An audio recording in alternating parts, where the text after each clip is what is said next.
O deputado federal Marcel Van Hatten se exaltou durante a audiência pública no Senado que ouvia familiares e advogados de presos políticos após a fala do representante da Associação Brasileira de Imprensa no Distrito Federal, Armando Hollenberg, que ignorou todos os fatos e alegações que tinham sido apresentados e repetiu as narrativas da velha imprensa.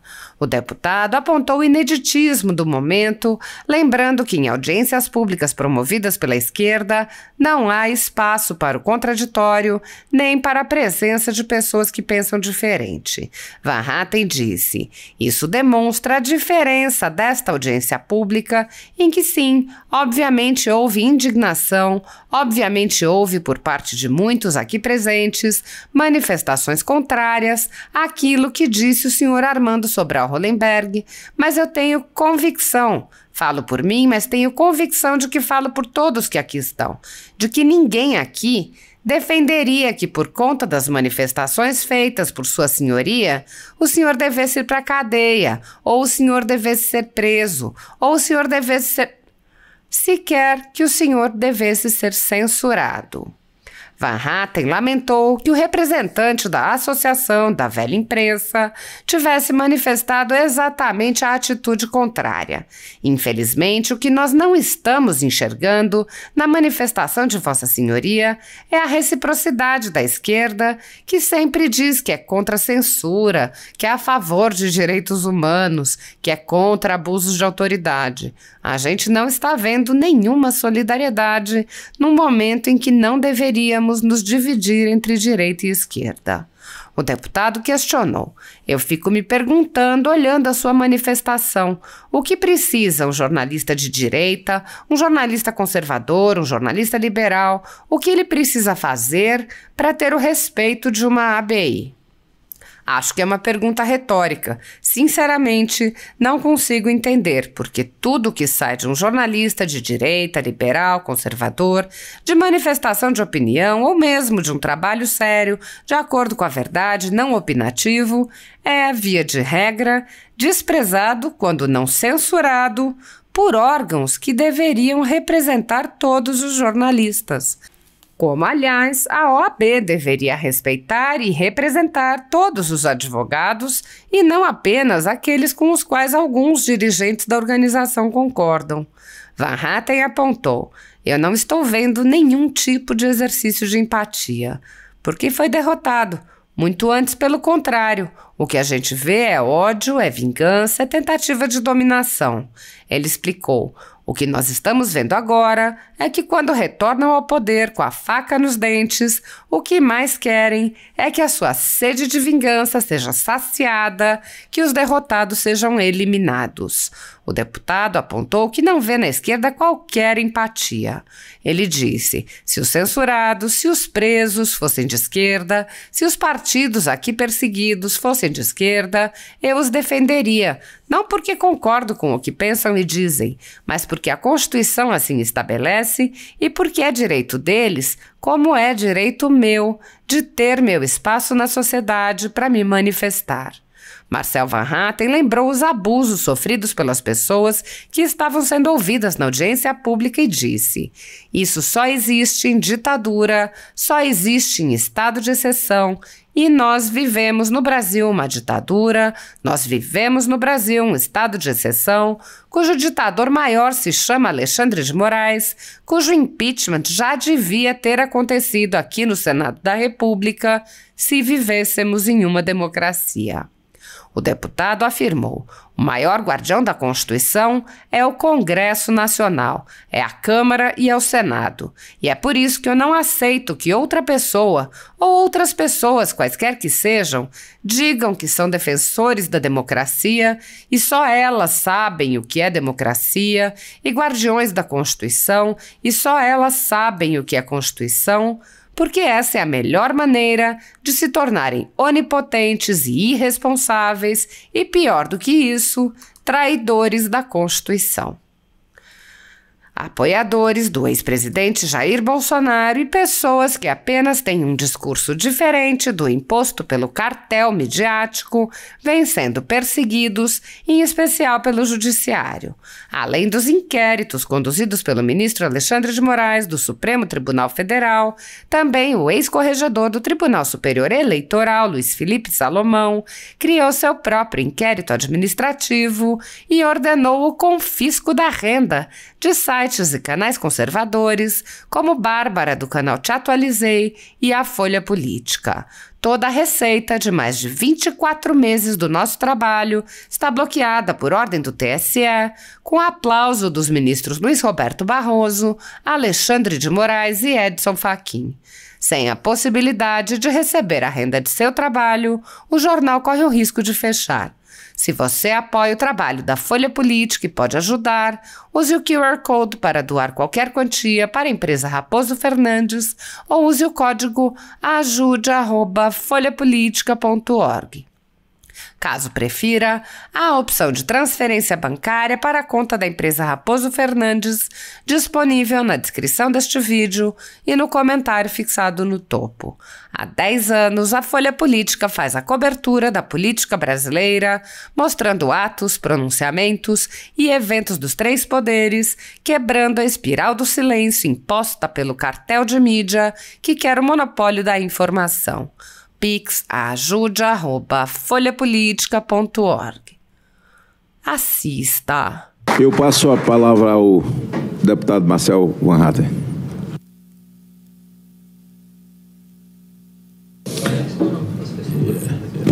Bom, eu sou de Brasília, não preciso viajar. O senhor do Rio Grande do Sul pode falar primeiro. Cleitinho, assume aqui um pouco.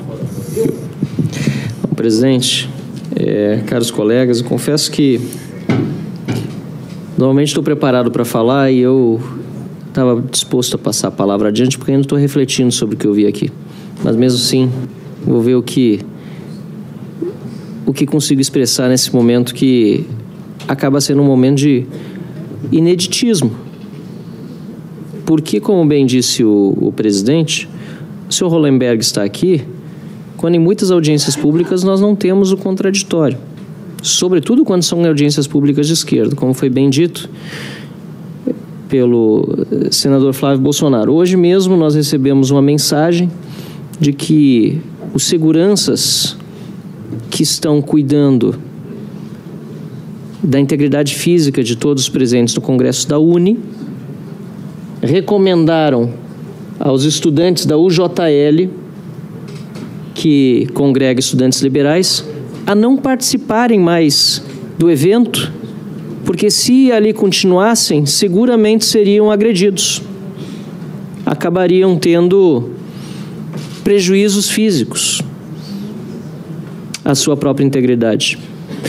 Então, isso demonstra, exatamente, isso demonstra a diferença dessa audiência pública, em que sim, obviamente houve indignação, obviamente houve, por parte de muitos aqui presentes, manifestações contrárias àquilo que disse o senhor Armando Sobral Hollenberg.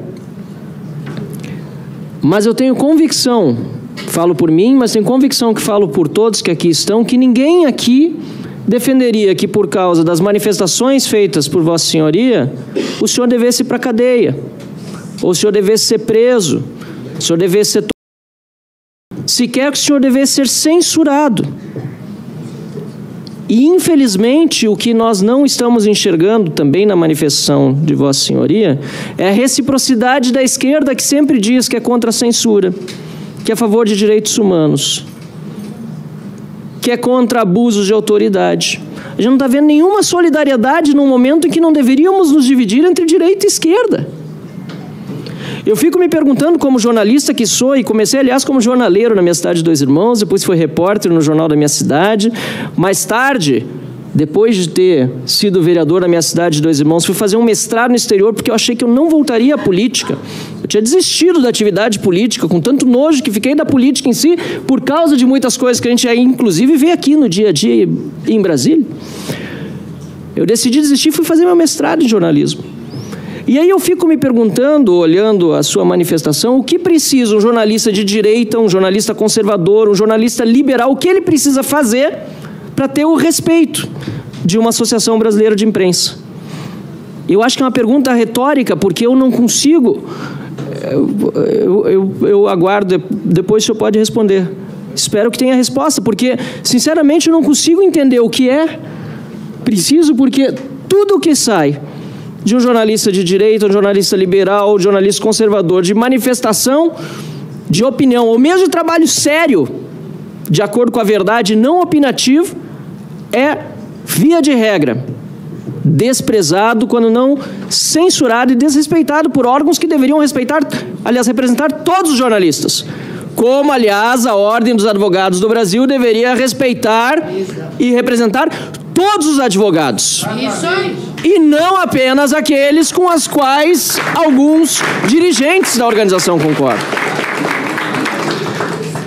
Eu confesso que, depois de muitos anos na política agora, sempre entrando muito em combate, em debates, evidentemente, em conflito de ideias, eu cada vez mais tenho tentado aprender, senador Cleitinho, e confesso que Vossa Excelência tem sido uma inspiração para mim, nesse sentido, pela forma como se manifesta.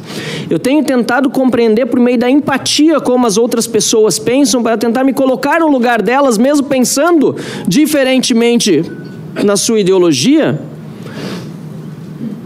para que tentemos achar um lugar comum. Mas, infelizmente, neste caso, nós não estamos sentindo que há, por parte de quem, inclusive, é vitorioso, independentemente de como foi o processo eleitoral, tenho todas as minhas críticas, minhas dúvidas, e sempre tenho externado elas. Quem é vitorioso, que deveria ser magnânimo, eu não estou vendo nenhum tipo de exercício de empatia por quem foi derrotado. Muito antes, pelo contrário, o que a gente vê é ódio, é vingança, é tentativa de dominação, é de dizer o que nós não fizemos no passado. Inclusive, o próprio manifesto do Partido dos Trabalhadores de 2016, quando Temer assumiu a presidência da República, era de que um dos grandes erros do Partido dos Trabalhadores no passado tinha sido o de não se infiltrar nas Forças Armadas e dominá-las. E o que nós estamos vendo agora é que, quando retornam ao poder, com a faca nos dentes, o que mais querem é que a sua sede de vingança seja saciada, que os derrotados sejam eliminados. Porque na teoria marxista, e é bom que a gente volte para a ideologia e como as coisas funcionam no mundo da filosofia, que infelizmente acaba impregnando a forma de agir de muitas pessoas que de outra forma agiriam com honestidade, mas estão tão imbuídas de uma verdadeira fé e não de uma racionalidade, que não conseguem agir conforme se esperaria de uma pessoa equilibrada. A ideologia marxista, ela pressupõe a eliminação do adversário. Ela não trata o oponente como um adversário a ser vencido no campo das ideias, dos argumentos. Esse que é o grande dilema que uma pessoa honesta e correta e de bom senso enfrenta. Porque quem é honesto, correto e de bom senso quer vencer no campo das ideias, quer vencer dentro da lei, quer vencer dentro da Constituição. E quem age no campo da fé, da ideologia marxista, só consegue ver no seu adversário um opressor, alguém que precisa ser eliminado, alguém que precisa ser massacrado, alguém que precisa ser... Não à toa, os regimes que mais no mundo, por mais ódio que eu tenha a todos os totalitarismos, foram os regimes comunistas.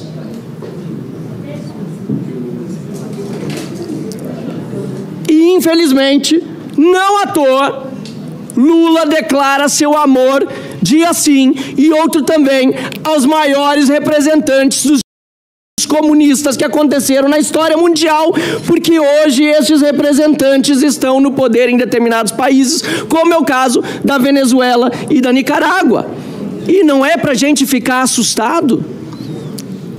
Eu queria poder acreditar que muitas pessoas que estão no outro campo ideológico pudessem ter essa mesma empatia que eu busco demonstrar com eles para dizer, senhor Hollenberg, se os censurados, se os presos fossem de esquerda, se os partidos aqui perseguidos como o Novo está sendo, fossem de esquerda, eu os defenderia, não porque concordo com o que pensam, com o que dizem, mas porque a Constituição assim estabelece e porque é direito deles, como é direito meu, de ter o meu espaço na sociedade para me manifestar.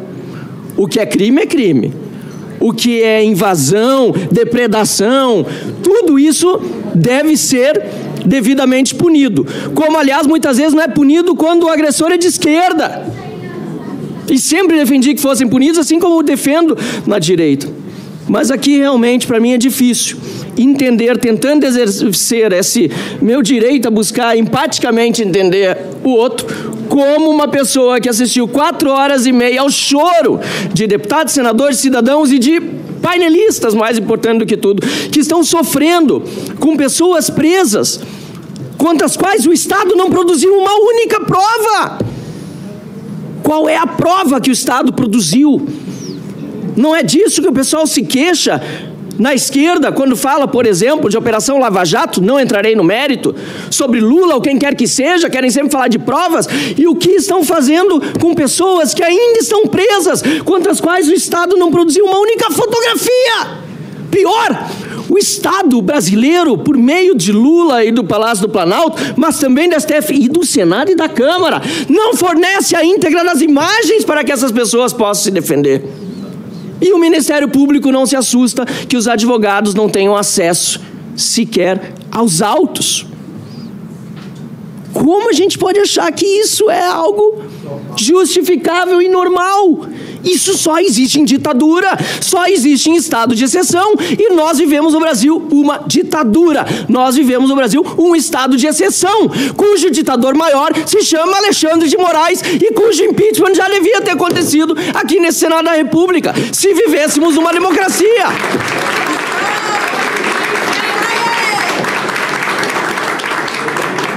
Presidente, não tem cronômetro para o meu tempo, me perdoe, eu já devo ter cedido todos os tempos que eu teria direito.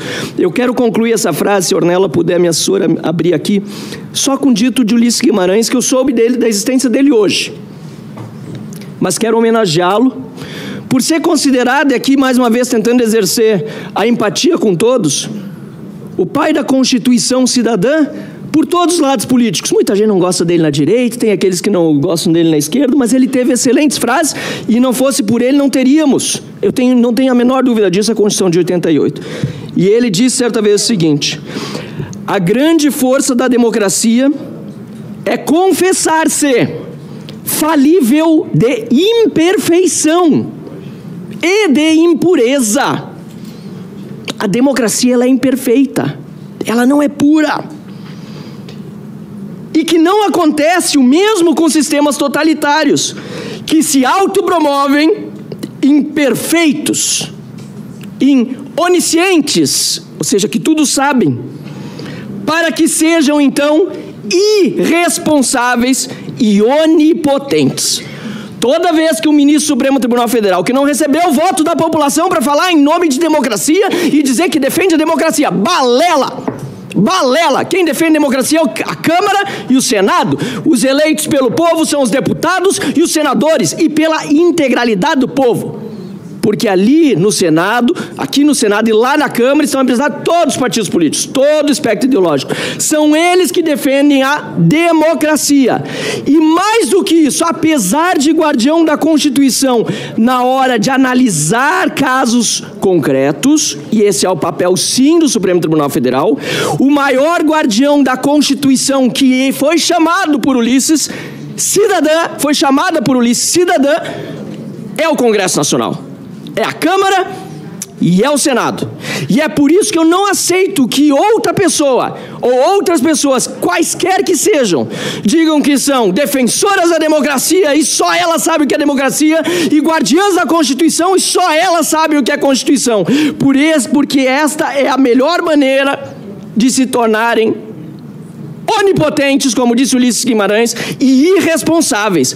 E pior do que isso, para concluir com o mesmo Ulisses Guimarães, traidores da Constituição, porque, como dizia aquele que era chamado do bom velhinho, traidor da Constituição é traidor da pátria. E isso nós jamais vamos aceitar, porque nós amamos o Brasil. Muito obrigado.